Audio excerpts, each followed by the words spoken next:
Okay, well, good morning, everyone. And my name is Francois Terrier.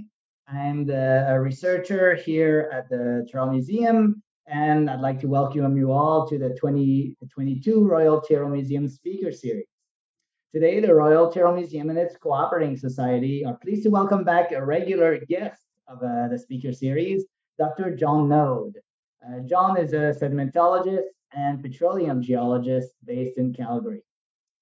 John obtained his undergraduate degree from Imperial College in London, England, after working for several years as a mining geologist in South Africa and then as a marine geologist planning for undersea cable routes for British Telecom in the UK. John completed a master's degree in sedimentology with his thesis focusing on the fluvial sequence stratigraphy of Dinosaur Provincial Park in Alberta, Canada.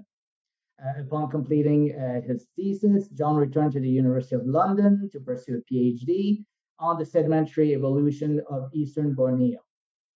After completing his PhD, John was lured by oil companies and over the years has worked on a variety of Middle Eastern and Canadian exploration projects. He has worked for a variety of oil companies over the years, and through it all, John has always been and remains to this day a real paleontology enthusiast. Today, John will present a talk explaining the factors responsible for the formation of highly fossiliferous deposits.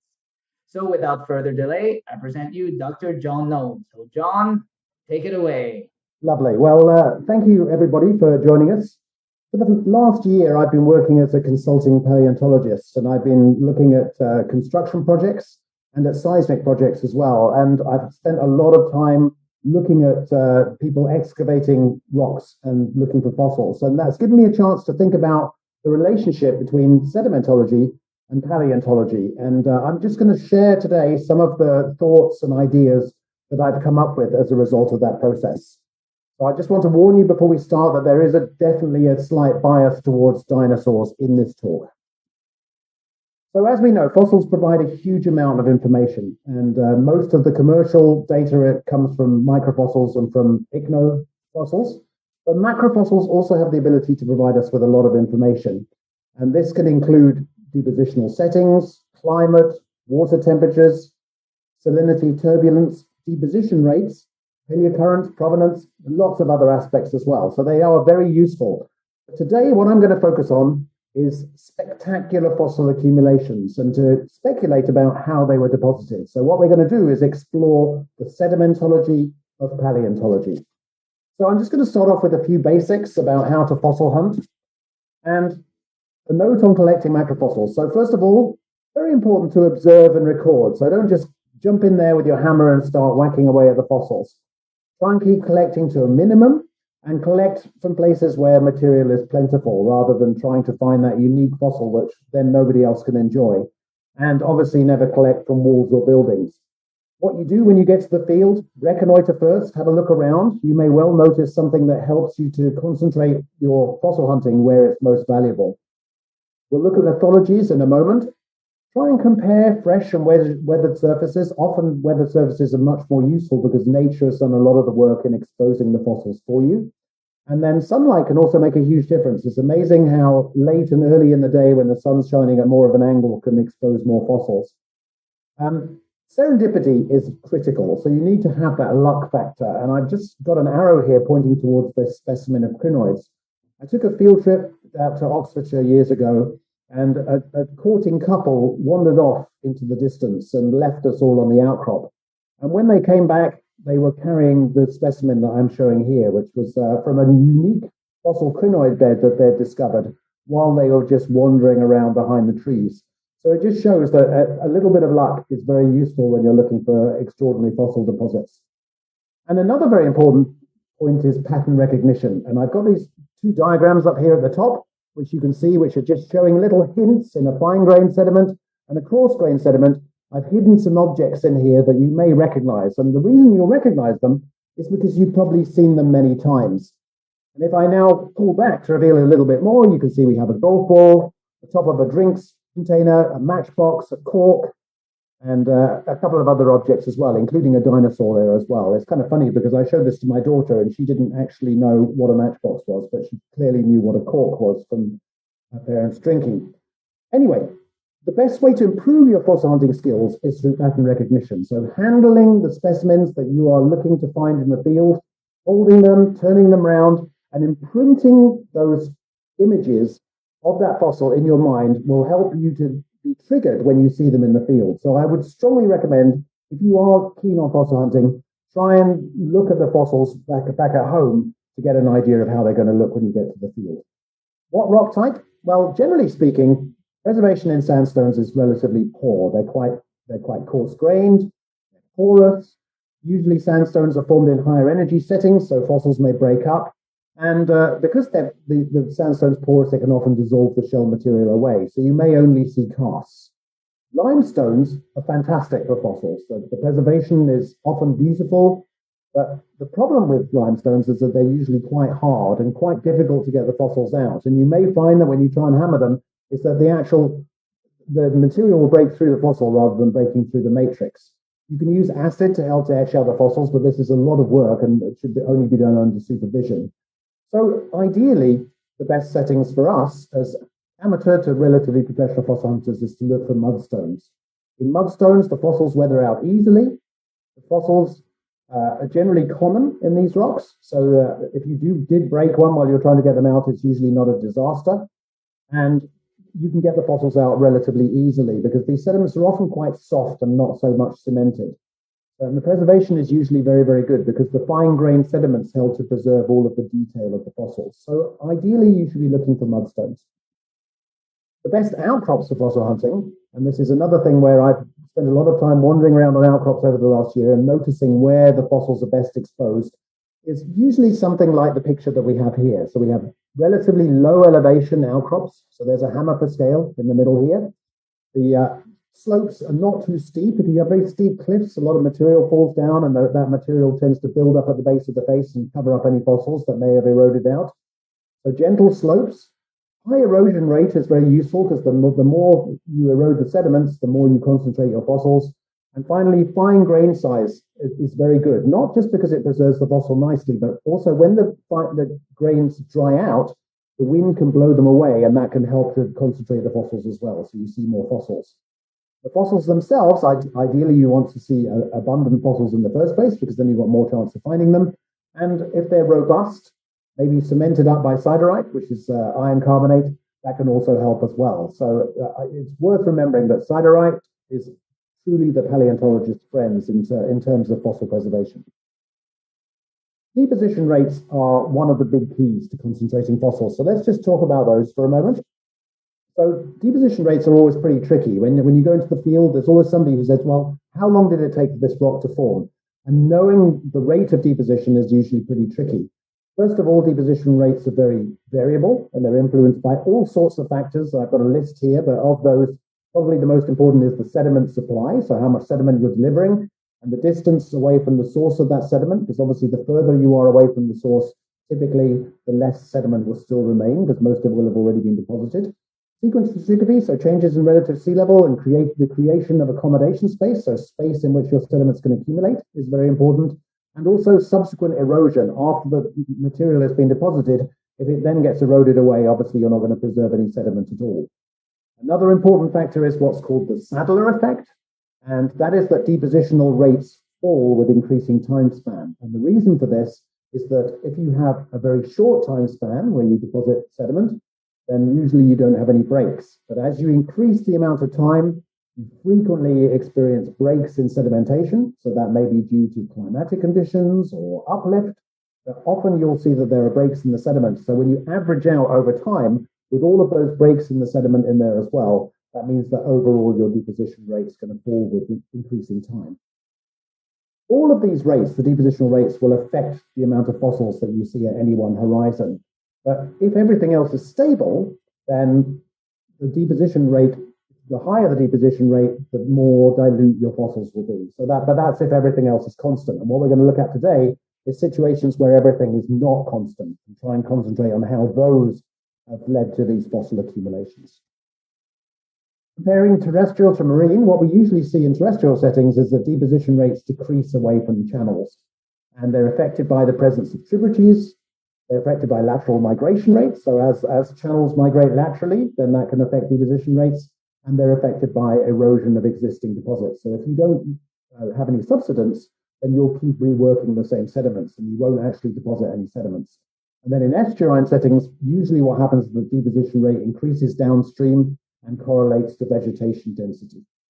In marine settings, usually the deposition rates decrease from proximal, so at your beach, to distal, into deep marine conditions. And beaches and shallow marine conditions, you get high sedimentation rates, but the energy levels are usually quite high, so you can break your fossils. In deep marine settings, you have slow deposition rates, and you expect higher fossil concentrations. So these are great places to look for fossils if you're looking for deep marine fossils. So there's an example here from Whitby in the UK with a lot of belemnites that have been concentrated in deep marine conditions. Ideally, we could use fossils as sedimentation gauges. So we can look at the deposition, look at the sediments, and see how many fossils in there, and that will give us an idea of the rate of sedimentation. The end members that we're going to see is the unfossiliferous rocks. Usually they're due to anoxia, so if they're just a very few fossils, that could also be due to very high deposition rates. But with highly fossiliferous rocks indicate that there's some kind of outside mechanism which is helping to concentrate all of our fossils in there. So now we're going to go through and look at different depositional settings and focusing on extraordinarily rich fossil accumulations. We're going to look at places where fossils accumulate in abundance and consider why that might be for different settings. We're going to begin by looking at this diagram that I put together, which just gives an idea of what the ideal macrofossil abundance should be. So I put 3 columns in here. So I have vertebrates, invertebrates, and plants. And so vertebrates, first of all, so in mountainous settings up in our very proximal world with braided rivers, you don't see many vertebrates living in these conditions. It's usually fairly harsh climates and steep and not very much vegetation, so you won't have many vertebrates.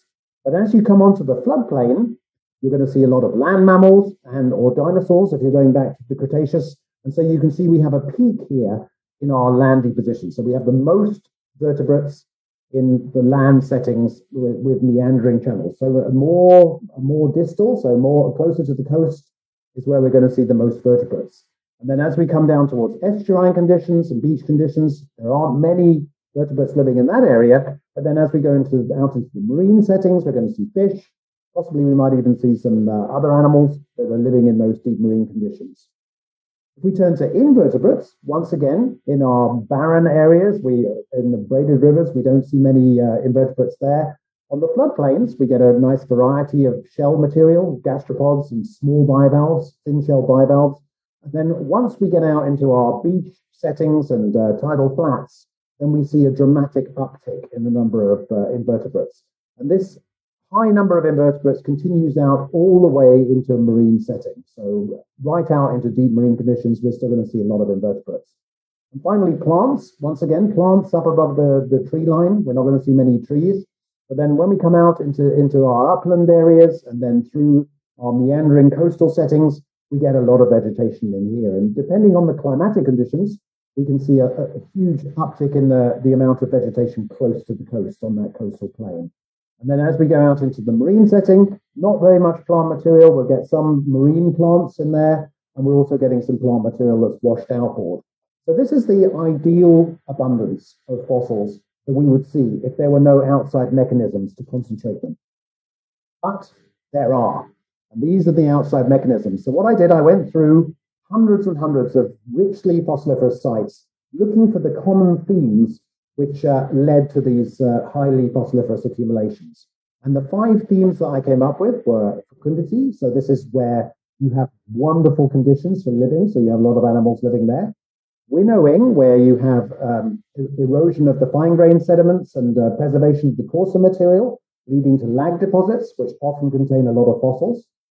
Low deposition rates, which we've already mentioned, which can happen in terrestrial or marine conditions. And obviously, the lower the deposition rates, the more fossils will be accumulated at any one interval.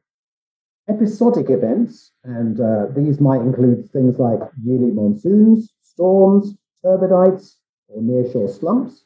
And then finally, my favorite, the most exciting, is catastrophes. And these catastrophes can be onshore or offshore, and they can include flood, drought, quicksands, sinkholes, volcanic eruptions, or salinity crises, amongst others. So you can see that there's a wide variety of reasons why fossils accumulate. So what we're going to do now is go through the deposition environments that I showed you on that initial diagram for the macrofossils, and we're going to look and see how fossils are accumulated and which of these driving mechanisms is most important. And just remember this color code. So fecundity is green, winnowing yellow, low deposition rates blue, episodic events is orange, and catastrophes in red for danger. So we start off in lower energy fluvial settings, and we can see that we have point bars are very common in these settings. So these are formed as basically the banks of rivers. And on these surfaces within the point bars, you often see accumulated vertebrate material. So this is normally because the conditions were really nice. The animals were coming down to drink, and then occasionally they were dying or being attacked, and their remains were preserved. And then you also have backwaters within fluvial systems. So these are just sort of the little eddies and the currents at the edges of the rivers. So this is a river deposit from many berries, the Cretaceous and many berries. You can see the nice trough crust beds here from the main river system. And if you go around the corner, then you have an extraordinary accumulation of gastropods in this area. And my interpretation of that is that this is occurring at the edge of the river where the snails are not getting washed away by the currents, and so they are flourishing. We also see ponds in these environments, and this is a fossil pond that I've arrowed here with my daughter for scale. And this pond has been cemented up by siderite, but there's a lot of plant material in there, but also a lot of fishes, snails, garfish. Here's a photograph of a modern garfish from Florida, and these are garfish scales that have come from this outcrop, and they're just weathering out here just below the outcrop. And then we also see channel lag deposits, and channel lag deposits are obviously evidence of winnowing, where we're seeing the channel flowing and it's gradually taking away all of the fine-grained sediments. So this is a classic channel lag. Here we've got this is from just south of Dinosaur Park. You can see along this surface here, underlying mudstone for terrestrial conditions, and then there's a channel cutting down into this mudstone. And all along the surface we're finding bones. And this is just a typical example of a fossil dinosaur bone. So these are from Campanian times, around 76 million years ago. Often you can track these lags out over hundreds of meters because the river doesn't really change its pattern dramatically over a short distance. The sorting is usually very good and defined by bone size, and the bones are often rounded due to transport. But it should be pointed out that not every large channel has a lag in it. If you don't have any coarse material or you have less animals living in that area, you won't see a lag. And this is another example of one of these lags, and every arrow here is pointing at a bone. I'm sorry they're a little bit small, but every little white blob there along this surface is created by a dinosaur bone. And those dinosaur bones, you can see the base of the channel is sitting down here. There's a mudstone underneath. And this is another winnowed lag surface within the channel, so not at the base. So when you look at higher energy fluvial environments, so this is the high energy, more dramatic events, you get episodic events that can concentrate fossils, like crevasse splays. So this is where the river bursts its bank during a small flood period. And these are usually localized to a few square kilometers. But they can be very productive in terms of the fossils. So this is a crevasse splay deposit down here. Once again, my daughter for scale is busy looking for fossils. And in here, in this crevasse splay interval, so this flood deposit that's just been deposited over a few days, you find a lot of vertebrate material that's been washed together. They call them microvertebrates. And this is an example of something that my daughter found while we were at that outcrop. So this is an ornithomimic claw.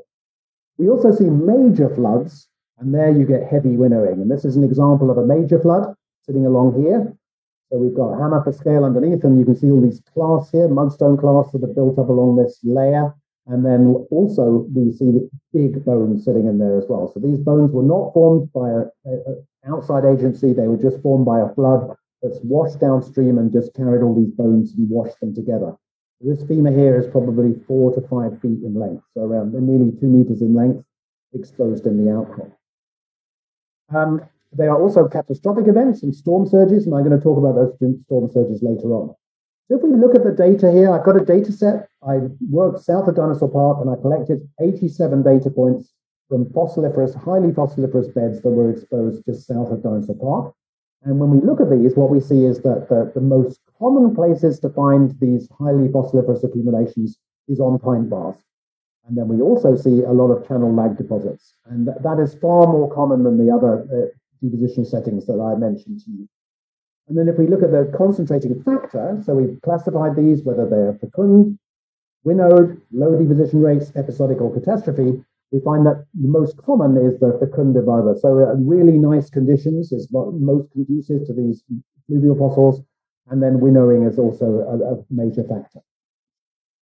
And just to tell you about this data set I'm using, this is from just south of Dinosaur Park, so the Princess South area. And hopefully you can see all of these little dots here. Every little dot on this map is a site where I found highly fossiliferous accumulation. So there's don't worry about the key up here, but just to show you, there are around 220 sites where I found either individual bones, multiple bones, or microvertebrate sites. And I was able to use the 87 sites that were highly abundant to create those graphs. So let's move on now to Aeolian settings. So we're still in terrestrial regime, but quite different to the fluvial settings. So very, very small amount of water in these settings. So these are relatively rare. You don't find many fossils typically in desert settings because it's a hard place for animals to live. So the only place that we tend to find fossils is either on deflation surfaces, where we're seeing one surface where you've eroded down to that surface, and there's been a lot of winnowing by wind. Generally speaking, you don't find many fossils in there. And then you also get dune slumps, where then the dune slumps may have occurred at just the right or the wrong moment and actually preserve vertebrate material. And there's a famous example here of the big mama. This fossil is called, it's an ornithoraptor, and its nest. You can see there's an egg here, an egg here. This is either the mother or the father dinosaur that's trying to protect its nest during a probable dune collapse. And so that's one example where you might see fossils preserved due to an episodic event, so a sandstorm. Let's look at lacustrine settings now, so lake deposits. And typically the way that fossils are accumulated in lakes is due to low deposition rates. And we see that in the Green River Formation, probably one of the largest and most impressive fossiliferous lake formations in the world. And there are just all the beautiful fossils that you see in the rock stores, a significant proportion of them come from this Eocene Green River Formation. And this is just an example of an invertebrate accumulation, highly dense accumulation of gastropods that were preserved in one of the beds within the Green River Formation. Another way that you can preserve fossils is by drought. And here is a modern drought. So this is a drought-stricken Greek lake. And these are all dead fish, so they're all just lying here. And you can imagine if a wash of sediment came along afterwards and covered them up, you would have a richly fossiliferous deposit with hundreds and hundreds of fish fossils. And you can also find fossils such as insects as well. So if you have low deposition rates in particular, it can help you with this extraordinary preservation of some of the fossils. Let's look at estuarine settings now. And estuaries are all about winnowing. Generally, the conditions are high energy. You have currents washing in and out in the tidal creeks, and also ravine surfaces, which we'll talk about more in a moment. But everything is winnowing stuff away. So if we look here, we've got this oyster bank. This is a modern deposit in South Carolina, and you can see a thickness of oysters of about 1.5 meters, which are all preserved as a result of winnowing of various kinds. And then we also see shelly lags as well. Now, you do see tidal flats in these environments as well, which are sandy or muddy, and they may be scoured due to storm surges. So that would be an episodic event as opposed to the winnowing that we see over most of the area. I have to mention my favorite mangroves. I've done a lot of work on mangroves over the years. So you do see fossils in channel lags, but the most common accumulations of fossils that you see in mangrove settings are due to low deposition rates. And obviously the conditions are usually very conducive as well. I mean, it's quite hard in a brackish water setting, but there's lots of animals which have evolved to really enjoy this. So fecundity is one factor. So there are usually lots of organic material and lots of food for the different organisms to feed on, but the low deposition rates can also help to accumulate large shell volumes as well. So this is a modern example from Oman, and then these fossil examples here are from the Miocene from Sandakan in eastern Borneo. On the beach, beaches in very shallow marine settings are often winnowed, so the waves are washing backwards and forwards, and the impact of that is that it can lead to a lot of comminuted material, so the shells are all broken up. And then we also see whole material as well, as in this example from the Eocene in the UK. And places like the Isle of Sheppey, which is a famous fossil site in the UK, they do expose a lot of fossils. And this is due to modern winnowing and as a result of ancient winnowing. So the shark's teeth were washed together long ago, back in the Eocene due to winnowing, and then they are further concentrated in rock pools, so you can go and find them in today. So it's a sort of modern and ancient view. You also get significant surfaces, and these are really critical and can often have extraordinary fossil accumulation. So what happens is that if you suddenly drop sea level, then you can expose seabeds and you can end up concentrating a lot of material. But also if you raise sea level, you get what's called a revealment surface, where the waves rework all of the sediment, take a lot of the sediment away, and there you can accumulate things, beds like these very shark teeth rich beds, or this bed here, which is from just to the southwest of Calgary, where we have a lot of oysters and pebbles that are preserved on another revealment surface. And these surfaces are often very significant in terms of correlation regionally as well. Shallow marine carbonates really deserve about 10 pages of their own. There's so many fantastic fossils preserved in shallow marine carbonates, but as an environment, I've just got one page on it here.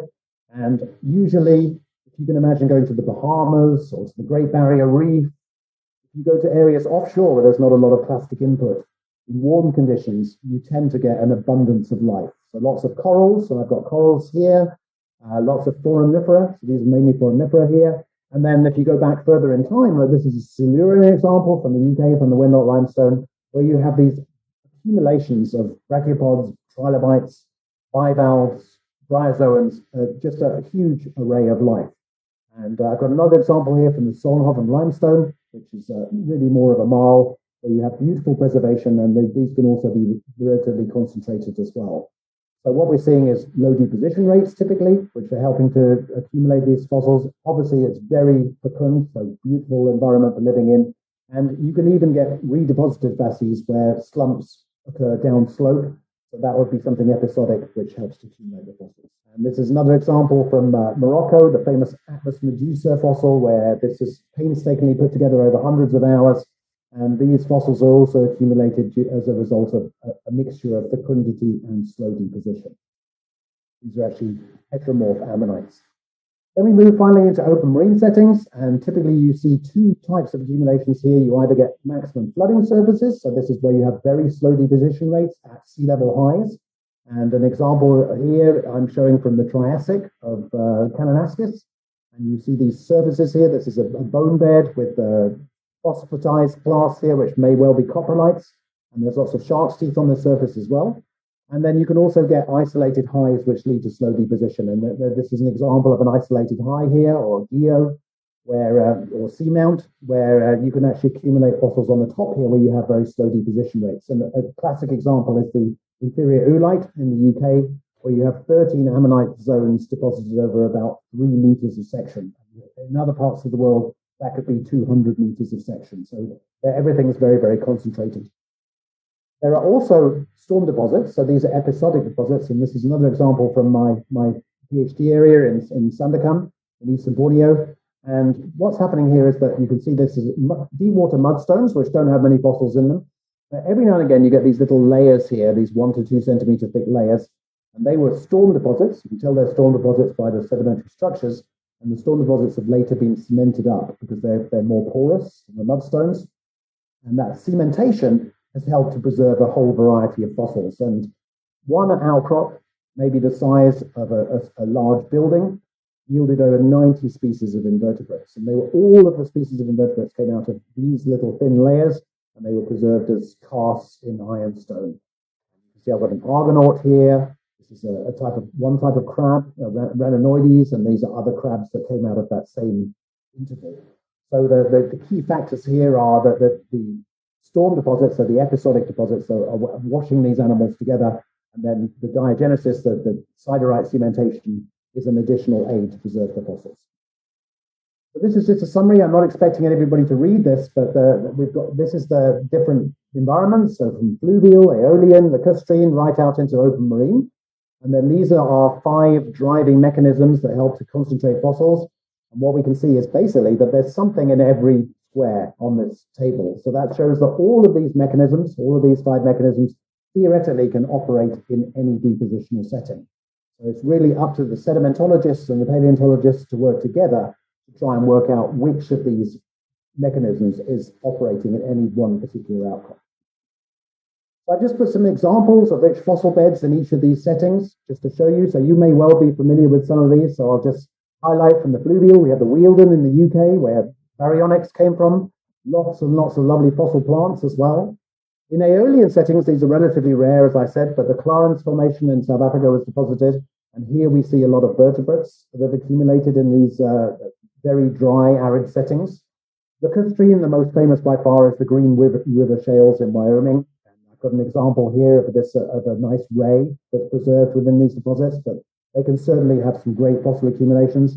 And then for estuarine deposits, we have the Horseshoe Canyon in Alberta, but we also have the London Clay in the UK, which is Eocene, which preserves all kinds of fossils, an abundance of shark teeth, lots of plants as well, but also some beautiful vertebrate fossils like fish heads and things like that.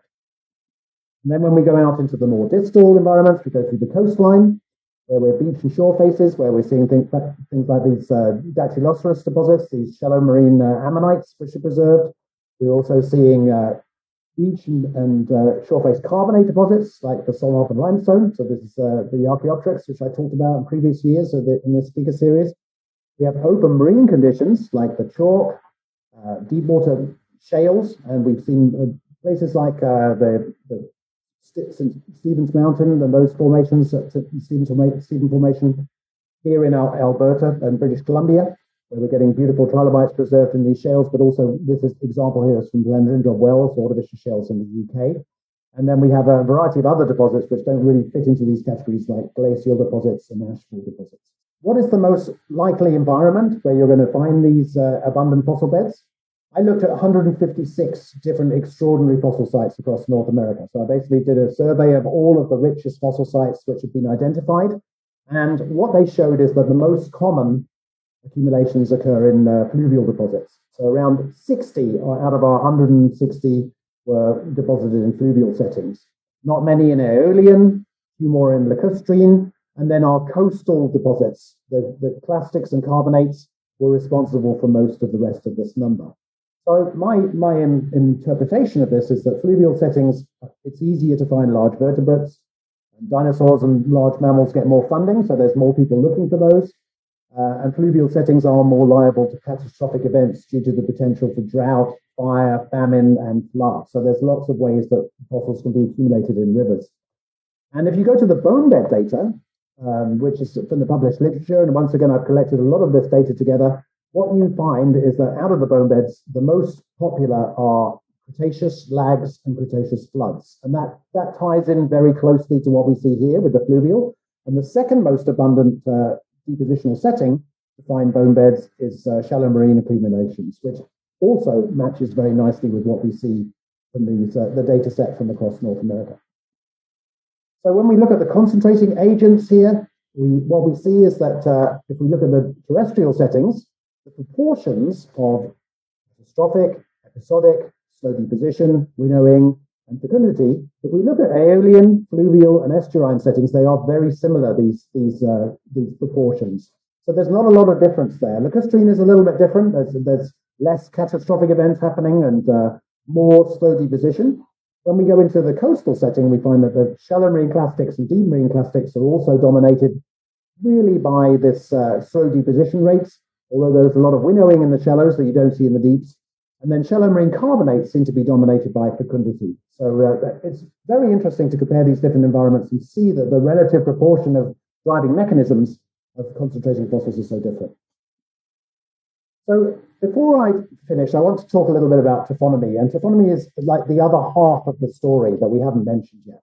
So we've talked a lot about the sedimentology, but taphonomy is the study of how organisms are fossilized. So what it is, it's the events that happen between the death of the organism, its burial, and then what happens after burial. So there's lots of biases that can happen, which can favor certain types of fossils. But really, you need to interpret the taphonomy correctly. So you need to work out how they died and what happens to them after death. That has a big influence on what your sedimentological interpretation is. So half of the story is what is the big trigger that accumulates these fossils, but the other half that's important is to think about how the fossils actually got there themselves. So you need to understand the taphonomy to understand the deposition. So what I'm going to do now is show you a few dinosaur examples where just having the sedimentological data would be quite difficult to work out what the depositional setting was. So you need the taphonomy as well to be able to identify what was the driving mechanism that formed the fossils. So first of all, slopes and currents are very important, and burial and fossilization of terrestrial vertebrates will involve several phases. So they won't just die and then get covered up and they're beautifully fossilized. They may be exhumed, displaced, reburied. And if on slopes, what tends to happen is that first of all, this process operates a great deal. So you'll see animals gradually wash down slope until they're kind of fossilized at the bottom. And also the shape of the animal and whether the animal is disinterred will affect how those bones operate. So if you do have a slope, then the round bones, like the vertebrae and things like that, will tend to roll down to the bottom. And if you find that's hard to believe, I went looking for sea urchins, which obviously are not vertebrate fossils, but nonetheless, sea urchins are very well rounded. And if you go and look at a gravel pit, if you go to where the gravel is being moved up one of those conveyor belts, you go to the base there, what you find is that all of the round sea urchins wash back down, and they'll all fall off the end of the conveyor belt. And you just look around the bottom of the conveyor belt, and there's all your rounded fossils. So in the same way, rounded fossils will wash down the slope. Whereas disc and blade-like fossils, so shoulder blades and things like that, they're much less mobile. So this can lead to biased assemblages. This is an example from the Snyder Quarry, which is an Upper Triassic bone bed in Mexico. And this is just a diagram showing some of the bones that were collected. And what you find in this environment is that you have terrestrial and aquatic vertebrates. So a real range of fossils that are in there with lots of charcoal-fired wood. And the taphonomy suggests that the depositional factors here were a catastrophic event. But depositionally, you don't see a lot in the sediment itself. But what you see is you do see a few rip-up clasts.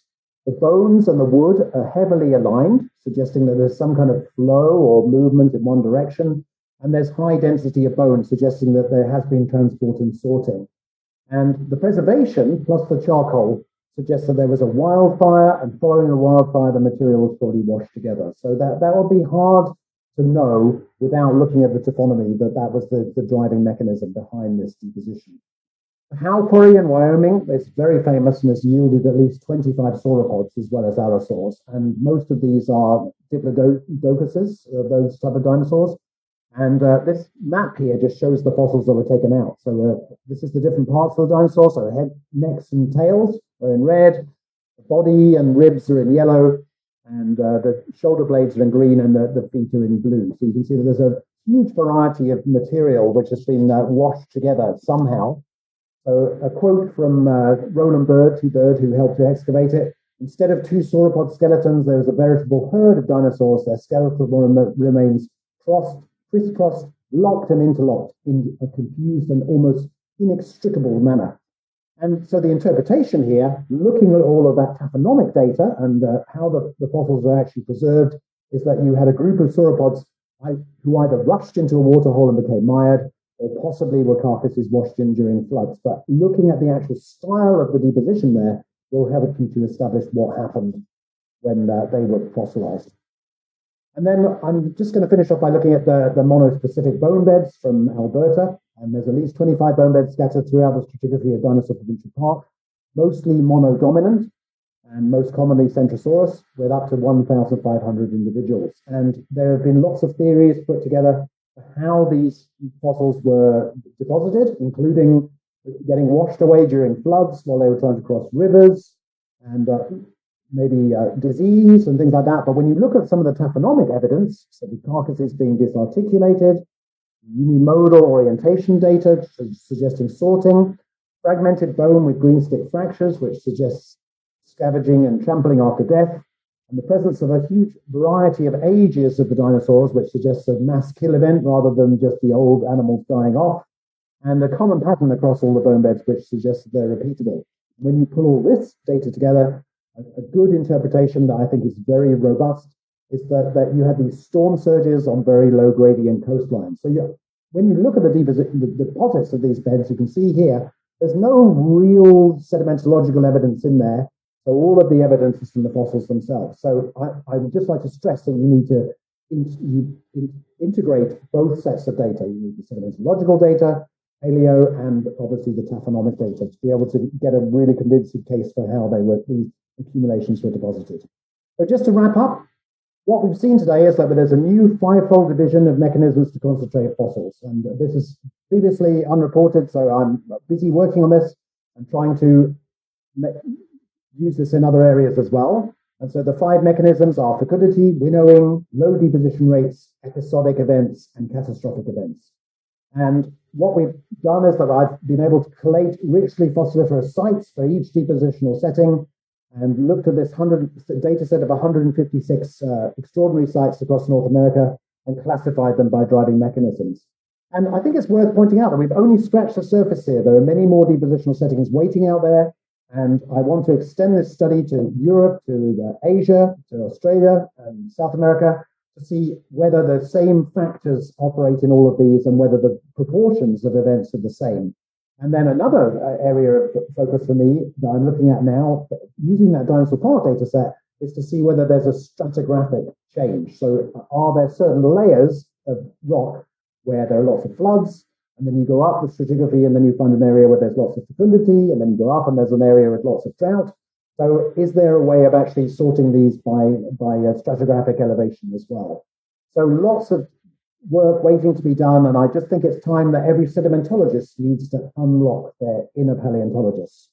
So I'm going to end there by showing you a picture of just one of the fossils that I found last year, which we're hoping is a ceratopsian head shield, and it's preserved as a catastrophic event on one of these really serious floods with all of these flood pebbles underneath. So with that, thank you very much for your attention, and I'm happy to take questions. Awesome. Well, thank you, John, for a great presentation. Yeah, really interesting results that you got there. Before we start answering questions from the public, I was wondering if you could go a little bit over what are the rules or the laws surrounding fossil collecting for people in the audience who may not be familiar with basically what are the laws that protect the fossils. Yeah, that's a very good question. And first of all, there's information on this on the Tyrrell Museum's website. But I can just tell you that technically you are allowed to collect fossils from surface. You are not allowed to collect from a provincial park or a national park. And you are not allowed to dig at all. So when you collect those fossils, you are not considered as the owner, you are considered as the curator. So that all of the fossils are still owned by the government of Alberta or by the province. And when you keep those fossils at home, you're not allowed to sell them and you're not allowed to take them out of the province. So you are really just looking after them for the province. But you're certainly allowed to keep them at home and enjoy them as a fossil collection, but you should just make sure that they stay within the province.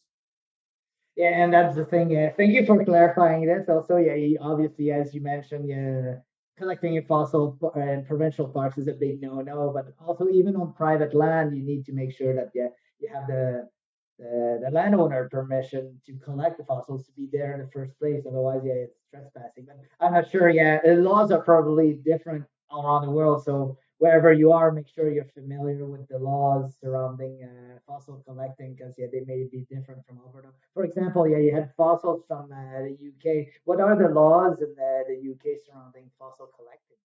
The UK, you are actually considered as the owner. If it's not on private land, if it's on Crown land and you find it, and you can excavate as well. But if you find anything that appears to be of scientific significance, you are supposed to contact your museum. But that scientific significance is it's a bit of a loose statement because it depends what you think is paleontologically significant.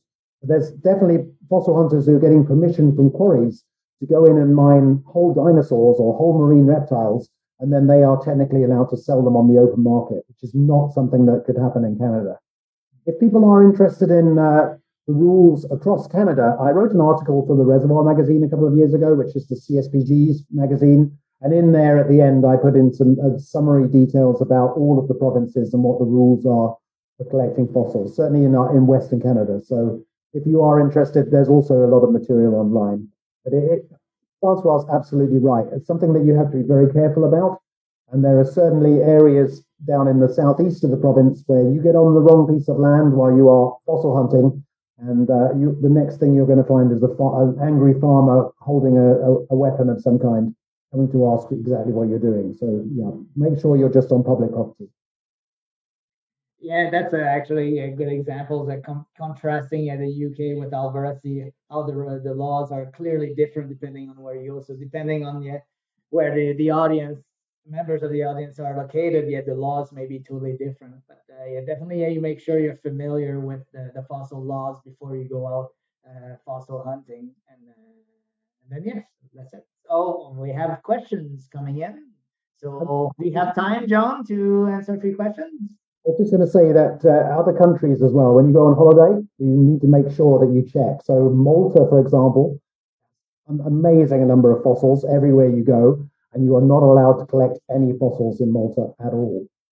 So there's other countries where you can collect quite freely, like Spain does not, I don't believe, has a lot of rules about collecting fossils, but somewhere like Malta, if you get caught with them in your luggage on the way out of after your holiday, you could be in big trouble.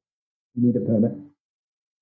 Oh, that's interesting. Yeah, yeah, that's right. I forgot. Yeah, also coming out of countries. Yeah, looking into the export laws. That's how many people got caught in the U.S. Like at lots of fossil rock and gem shows in the U.S. You can see fossils from all over the world, and some of them, especially the most appealing ones, the most popular ones, are the dinosaur bones, oftentimes coming either from Argentina or China, and those are all illegal fossils that have been illegally exported out of those countries. And if you get caught with it, then then yeah, you are. It's not only the person who has exported them. I think it's also the owner, a person who purchased them, that can be charged with some issues. So definitely, yeah, look into fossil laws before going fossil.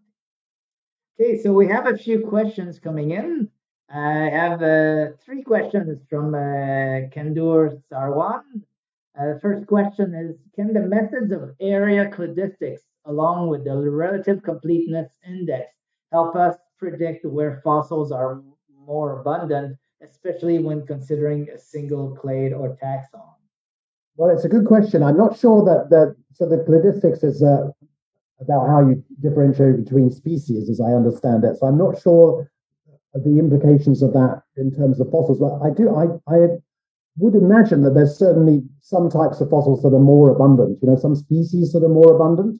And so that if you did look at the cladistics and you found particular species, then you might find that those species occurred more. So for example, in the UK, if you go fossil hunting for echinoderms, you find a lot of heart-shaped urchins and you find a lot of domed urchins, and you find many fewer, terrible phrase, but you find many fewer regular urchins. So the regular urchins are much rarer. So I mean, from a cladistic point of view, if you were to start classifying those, you would then find that the irregular urchins are much more common than the regular urchins. But I don't believe that's a full answer to your question, but I think it's a little bit complicated for us to get into in terms of the cladistics right here. Another question also from Sandur. Where do accretionary prisms, which contain free-swimming tectonic creatures, fit in? I think it's in your model of the different environments where fossils can be preserved. Would the accretionary prism come under the open marine setting in your classification scheme? Yeah, if it was me, I would put it actually. I'd include it in the shallow marine shore face, because that material is basically washed down from the shallow marine conditions during low stands. So when you have a relative low stand in sea level, you start exposing your continental shelf, so just the area off the coast, and that sediment can then be worked down slope. And so what you'll find is that the fossils will go along with it. And you can actually find quite proximal fossils, and including land plants, in turbidites and in deep marine sediments. So I would say I would put my accretionary prisms, my low stand fans, into that shallow marine setting. Even though they're not actually occurring in shallow marine, the provenance is from the shallow marine. So that's where I'd put them. Yeah, he has another question about shallow marine deposits. He asked, why do shallow marine clastic settings also report a significant diversity as provided in your fossil beds with environment chart? Any particular reason for this? Yeah, so they are. If you actually, the funny thing is that is a good question, because if you go to a beach and just off the beach, usually the diversity is quite low. But literally, as you start going down below about 5 meters water depth, your diversity picks up, even in sandy, quite high energy conditions.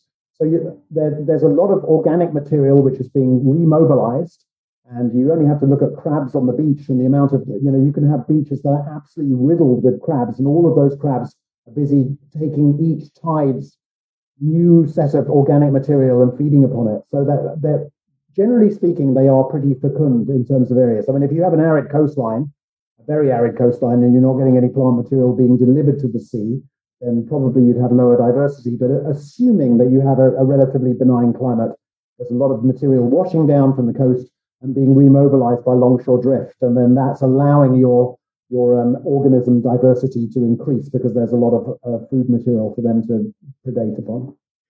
We have another question from Clinton Tippett this time. It says, can you tell us what your interpretation is of these Moroccan ammonite panels that one can buy with numerous individual specimens and the pronounced alignment? Is it just depositional, or is it because they were reworked? Okay, so first of all, you have to be pretty careful with those because a lot of them are actually remobilized by the craftsmen. So they collect them individually and they carefully insert them onto one piece of rock so that they look really spectacular. So you do, and we've talked about fossil fakes. There's been another speaker series talk in the past, but you do have to be really careful. But some of them are real for sure, and Clint's absolutely right. And the interpretation for them right now is that they're formed by contorite currents. So you get these currents which don't flow down slope, but they flow along the slope. And you're getting a lot of these creatures, relatively slow deposition rates, a lot of winnowing because those contorite currents are quite fast flowing, and they are just accumulating a lot of these animals and also aligning them as well. And I didn't talk about it today, but it's quite interesting when you look at how fossils are aligned, because certain fossils align parallel to the current. So if you've got the current flowing in this direction, certain fossils align that way, and certain fossils will align parallel to the current, so perpendicular or parallel. So it depends on the type of fossil you have as to whether which way that they are aligning. But yeah, I think the working model for these nautiloids, these orthocone nautiloids as they're called, and you can find them in Canada as well, is that they're being washed together by contorite currents. Yeah, I find it interesting how all your talks are interrelated. You can say, hey, I answered that question 2 speaker series ago. Go back and see my presentation from 2020. No, I'm kidding. But yeah, it's just really all interrelated. So it's really interesting. Yeah, for sure. Question from Catherine Hopp. Could you she's asking if you could provide the full reference for the article you wrote that compiles all the rules for the different provinces. I know I can answer about the rules in Alberta. You can go and check on the Royal Ontario Museum website under, I think it's about and report fossils. There's going to be a link to what are the guidelines for what's called the Alberta Historical Resources Act, which is the law that protects fossils here in the province. So you can see that there. But about the other provinces, then yeah, if John can find the reference, and maybe he can share it with us, and then maybe we can post it somewhere. And then unless you have it easily accessible at the moment, but not if not, yeah, just send it to me, and then yeah, we can find a way to contact you. Or maybe Catherine, send an email to the Royal Ontario Museum, the info line, and ask for the reference. And as soon as we get it, we'll be able to forward you the reference for John's publication. Well, what I'll do is I'm sure I can just scan it, so you can actually have a copy of the scan. Oh. The other alternative is just if you look online, you can find, I've got a couple of email addresses there, so contact me on Hotmail or Gmail, and I'll just send you a copy of the article. And you get all of the stuff about provincial fossils and stuff as well that way. That would be awesome. Great. Question from Dustin Banks. Thank you for this presentation. Is there a source or course available to the public you would recommend to increase our applicable sedimentology knowledge as it relates to paleontology? Not that I know of. I mean, it would be very nice if I've often thought about this. I mean, I talked to SAIT about running some basic sedimentology courses, and I think we advertised field trips through the University of Calgary through their outdoor program, and we got one person signing up. So, so unfortunately, but it would be a great idea if there was enough interest in running a trip. I would be happy to take people out for a day on the edge of the, in the foothills area around Banff and that area, and look at some fossiliferous deposits and explain what's going on and how you look at the sedimentology as well. So if you can get a group together, Dustin, sorry, but then I'm happy to take you guys out for a day and show you some rocks. Yeah, I'm sure it would be a very popular field trip, or at least short course. That would be interesting. Yeah, it's too bad that there wasn't more demand for it, because maybe a course at the university level or something would work. But yeah. Oh well, still I mean. Yeah. So the course itself, the one I run a course called Geology for Non-Geologists, and it's literally to kind of get you from zero to hero in geology in a day. So awesome, that would be a great course. We have a question that's right up your alley. It's actually related to sequence stratigraphy. Kindor asked, can cyclostratigraphic patterns affect fossil distribution, like the patterns of obliquity, eccentricity, and precession cycles? Yes. So there was one slide that I showed in the talk that said about significant surfaces, but all of the significant surfaces that you see within that sequence stratigraphic spectrum, so the maximum flooding surfaces, ravement surfaces, and sequence boundaries, all three of them are mechanisms for concentrating fossils. So what you are likely to see, and this works for microfossils as well, is that you get concentrations on those surfaces and just above them.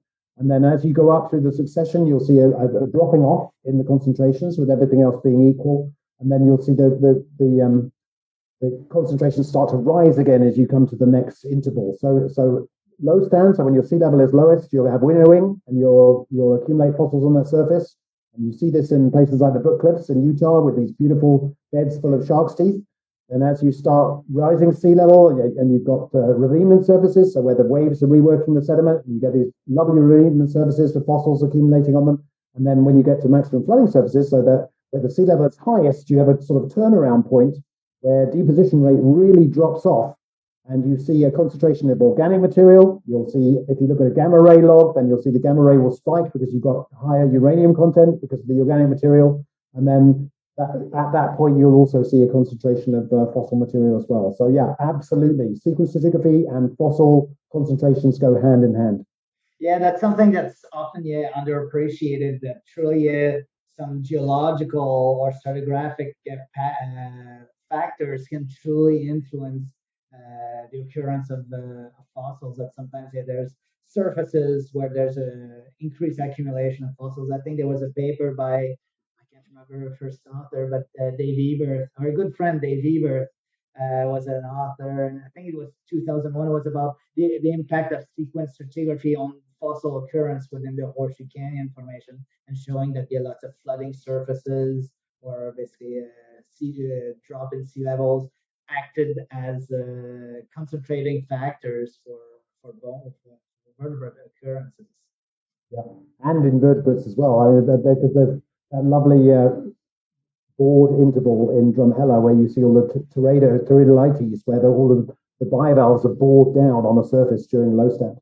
Cool. Well, I think that you answered all of our questions. So thank you, John, for taking time out of your day. I know you're a busy man these days. Thank you for taking time and to present another great talk at the speaker series. So hopefully next year we'll be back in person, and we can go for a beer or something after your presentation. Sounds perfect. Thanks everybody for coming and attending. And if you have any other questions, just drop me an email and I'm happy to answer them. Awesome. Yeah, well, I'd like to echo John, and thank you all for joining in today to listen to the speaker series. And I'll just like to announce what is next week's talk. Again, next Thursday would be the 17th at 11, again, Mountain Time. We'll have Katie Strong from Harvard University, who will talk about a new perspective on the origin of snakes as revealed by jaw evolution in squamates. Squamates are the big group that includes basically lizards and snakes. So yeah, so if that interests you, I invite you again to join us next week for another talk. And until then, have a great week. And thanks again, John. And again, if you have questions for John, look him up online, and I'm sure he's going to be happy to answer your questions. Thank you. Okay. Thanks. Bye, John.